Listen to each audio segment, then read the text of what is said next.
Geografie, graad 10, hoofstuk 5, eenheid 20, impak van vulkane op die mens en die omgewing. Anders as aardbewings bring vulkane nie net dood en verwoesting nie. Vergeet 3.66 toon dat vulkane positiewe sowel as negatiewe gevolge het. Vergeet 3.66 die positiewe en negatiewe gevolge van vulkane. Negatiewe gevolge 1. Lavastroom, brand en begrawe plante groei en geboue. 2. As kan geboue bedek en plante groei versmoor. Mense kan siek word as hulle vulkaniese as en giftige gasse inasem. 3. Mense kan deur as vulkaniese bomme, in hakies verharde lava, beseer of gedood word. 4. Aardbewings wat met vulkaniese aktiwiteite verband hou, kan modderstortings veroorsaak. Positiewe gevolge. 5. Vulkaniese as kan as bemesting vir die grond dien. Lava verweer tot vrugbare grond. 6. Warmwaterbronne of geysers, in hakies warmwaterspuitbronne, wat met vulkaniese aktiwiteite verband hou, kan toeriste aantreklikhede word, byvoorbeeld Hawaii. Toeriste kom om die vulkaanuitbarstings te besigtig. 7.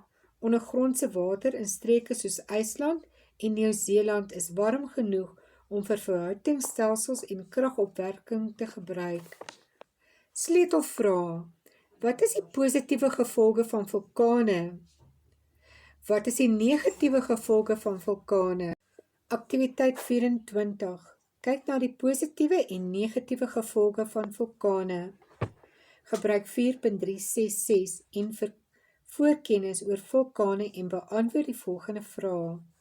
1. Eilande soos Java in Indonesië en die Filippyne het talle aktiewe vulkane, maar hierdie eilande is baie meer dig bevolk.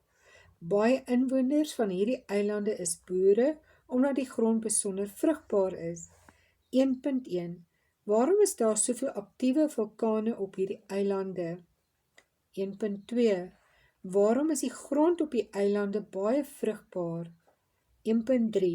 Gee 3 ander voordele wat mense gewoonlik op hierdie eilande geniet, omdat hulle naby aktiewe vulkane woon.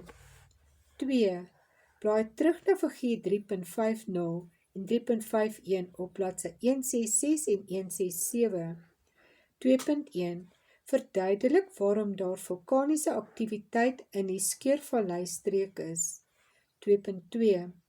Watter voordeel trek die inwoners van Oos-Afrika daaruit om in 'n gebied met onstabiele aardkors te woon? 2.3. Wat is die gevare daaraan verbonde om in so 'n gebied te woon?